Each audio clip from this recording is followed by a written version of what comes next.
No matter how hard they push, reporters just can't rattle Karoline Leavitt, not even a little. Don't believe it? Let me show you exactly what I mean. Vladimir Putin's intentions, and specifically it was asked whether or not his intentions go beyond, his territorial ambitions go beyond Ukraine.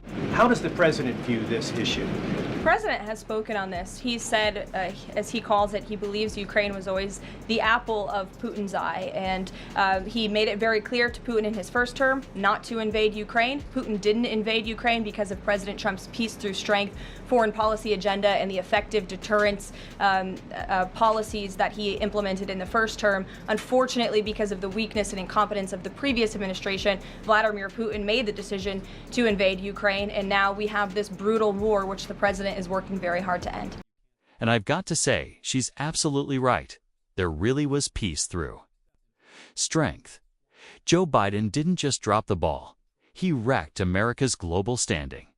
He didn't just lose control. He made the world stop respecting us. People love to say, "Oh, Trump made us a joke internationally." Please. That man kept the whole world in check. He literally walked into the lion's den, North Korea, a regime full of unstable, dangerous. There's a lot of security around the White House complex, around the Capitol complex, even along the tidal basin. Is that just proactive? Are you expecting anything in particular in terms of unrest like we've seen in Los Angeles? These are proactive security measures to protect those marching in the parade, many of whom will be veterans and our brave men and women in uniform and Gold Star families. There's going to be military families from around the country who are flying into this parade. And of course, it's to protect the spectators who will be enjoying this incredibly patriotic show on Saturday. And I hope you all join us there. Not exactly people you cozy up to, but let's be honest, they're a real threat. And Trump calmed that storm like no one else ever did. He stepped up when it mattered most. Now watch Karoline do what Democrats she does saying they want to reclaim the American flag.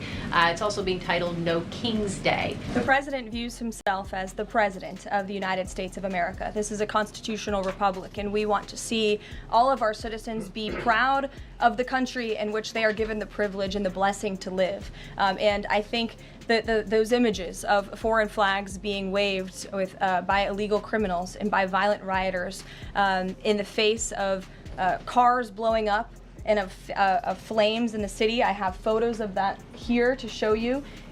With this violence and destruction that occurred is an image that Governor Gavin Newsom owns. This is his city, and President Trump saw these images and he said that is not going to be accepted or tolerated, and hence why he deployed the National Guard and United States Marines who have helped to quell that violence. Shutting down nonsense, setting the record straight, and putting people exactly where they belong. And buckle up, because the questions are about to get way tougher and a whole lot nastier than what we saw from John in that last clip. She absolutely nailed it. I couldn't have said it better. And here's what really stands out. This White House isn't tossing out empty lines. They're dropping receipts. Not vague fluff, cold, hard proof. If the president does end up deploying any National Guard members, perhaps Marines, to blue states, would he be in contact with the governors prior to this? Would it be necessary? Well, President Trump was in contact with Governor Gavin Newsom despite some of the claims he's made in the last couple of days. The president called the governor on Friday evening and told him to let law enforcement in California do their job, but they have been kneecapped by incompetent Democrat policies and Democrat politicians.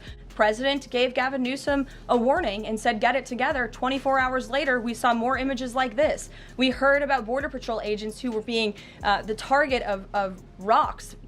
These illegal criminals were throwing rocks at our Border Patrol and ICE agents. And so the president made the decision to federalize California's National Guard. And next up, Caitlin Collins. You know the look. That permanent scowl like someone just walked by carrying week-old garbage. She always looks mad and vaguely disgusted. Caitlin. Secretary Noem sent a memo to the Pentagon asking Secretary Hegseth to have and direct the military that's on the ground in LA to arrest and detain what she said were lawbreakers. Is the president okay with that? And under what authority would the members of the military be able to arrest people inside the United States? And as you know, the president federalized the National Guard under U.S. Code 10, which he has the authority to do. And our United States Marines and the National Guardsmen and women who are on the ground right now are helping to create a peaceful environment for ICE and Border Patrol, who were being, again, hailed with rocks, who were being violently and viciously attacked. They needed reinforcements, and so our United States Marines who are on the ground are providing those reinforcements to ensure the environment is peaceful so that these raids and deportations can continue. Caitlin came swinging back, and Karoline hit her with yet another perfectly timed counterpunch. This guy's a total legend, and he's with Timcast News. I didn't even know he'd show up, which makes this moment even cooler. What this proves: something huge about this White House. We're finally listening to the voices that actually matter online. They can't actually arrest people unless he invokes the Insurrection Act, which, I mean, seemingly was not something that was in Secretary Noem's memo, a clear distinction she did not make there. Again, you're trying to conflate a letter that was sent to the Department of Homeland Security to the president's legal authority. The president understands the legal authority that he invoked, and that's the current situation right now. When it comes to federalizing the National Guard, what is the specific criteria that the president is using for when he's deciding to do that, and in which states? The president was asked and answered this yesterday. He wants to see an end to the chaos and the violence. He doesn't want to see law enforcement officers being attacked. He wants to see peace. He wants law-abiding Californians to be able to bring their kids to school, to be able to go to work without seeing this violence in the streets. That's what the president's hoping for, and that's why he's taken this action. Think about it. Timcast isn't just some random niche outlet. It's the biggest daily live political show in the world, period. Maybe a Smongold edges him out in raw viewership now, but still, Timcast dominates. And seeing this guy front and center, asking real questions, that's a huge deal. Props to him, seriously. But more than that, it shows we're finally recognizing these platforms as legit. The voices outside mainstream legacy media finally have a seat at the table.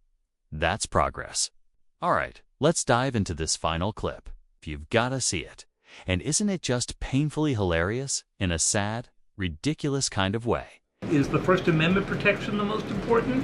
Is stopping violence most important? Why is he not out saying all peaceful protesters will be protected? I think two things can be important at the same time, and the president, as I just answered, supports the right of Americans to peacefully protest. He supports the First Amendment, but that is not the majority of the behavior that we have seen taking place in Los Angeles. We have seen mobs of violent rioters and agitators assaulting law enforcement officers, assaulting our federal immigration authorities. And we have seen, as I said, this goes back to what this administration is trying to do and accomplish, and that's enforcing law and order in our nation's communities. And that Gavin Newsom is out here pretending everything's just fine. Sitting there with a straight face, practically begging us to believe. No, seriously, it's all good. Same with the mayor. Nothing to see here, folks. Meanwhile, the truth couldn't be more obvious. But this is where you come in. I genuinely want to know what you think about all this. These issues hit all of us. Your voice matters. Drop a comment, let's talk. And hey, don't forget to like, subscribe, and engage however you can. It really helps more than you realize. Thanks for watching. See you next time.